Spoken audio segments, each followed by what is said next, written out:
سلام، طاهری سفر هستم و با اخبار امروز چهارشنبه 18 ایون در خدمت شما.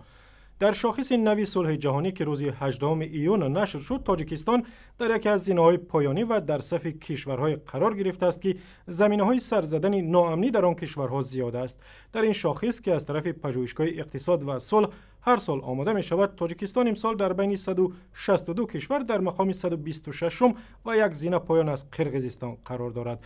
بنا به ارزیابی این پژوهشگاه، دسترسی آسان به سلاح، آمادگی برای جنگیدن، رعایت نشدن حقوق و مشکلات اقتصادی چندی از عامل‌های زیاد است که زمینه‌های ناامنی در تاجیکستان بوده می‌توانند.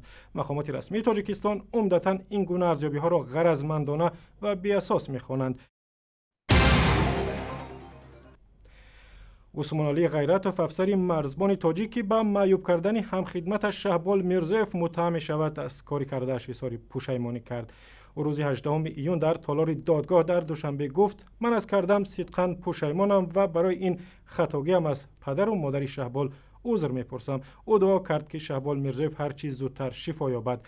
عثمان علی غیرتوف، افسر یک واحد نیروهای مرزبانی تاجیکستان، به آن متهم می شود که ماه مارس با شهبال میرزایف بدرفتاری کرده و سبب سخت آسیب دیدن گردن او شد. شهبال بعد این قدرت حرکت را از دست داد و حالا در شفاخانه در خوجند طبابت میگیرد. دادگاه دوشنبه گفت شاید حکم عثمان علی غیرتوف را روز 19 ایون اعلان میکند. دادستان خواسته است که این افسر برای معیوب کردن شهبال جوان به 10 سال زندان محکوم شود.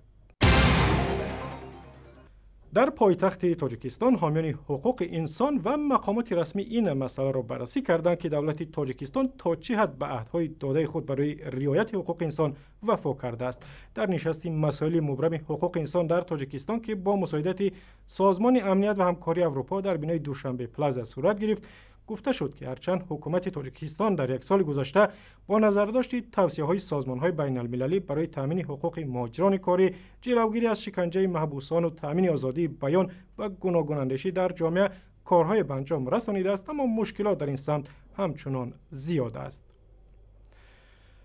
هیئت از اتحادیه اروپا روز 18 ایون با نمایندگان وزارت و اداره‌های اقتصادی تاجیکستان تقویت همکاری‌ها و راه‌های تکان بخشیدن به رشد اقتصادی کشور را بررسی کردند. رینا کیانکا، رهبر هیئت، در نشست گفت اتحادیه اروپا قصد دارد تا سال 2020 برای اصلاحات و انکشاف عرصه‌های کشاورزی، تندرستی و معارف تاجیکستان 250 میلیون یورو کمک کند. مقامات کشور گفتند که در تاجیکستان همیشه برای سرمایه گذاران اتحادیه اروپا باز است و عرصه‌های زیاده و مثل استخراج معدن و تولید محصولات نساجی موجود است که میتوانند برای هر دو طرف فایده زیاد بیارند. اخباری از این هم بیشتر با عکس و ویدیوهای دیگر در وبسایت رادیو آزادی، در صفحه‌های ما در فیسبوک، توییتر و یوتیوب و هم زمینه‌های مخصوص رادیو.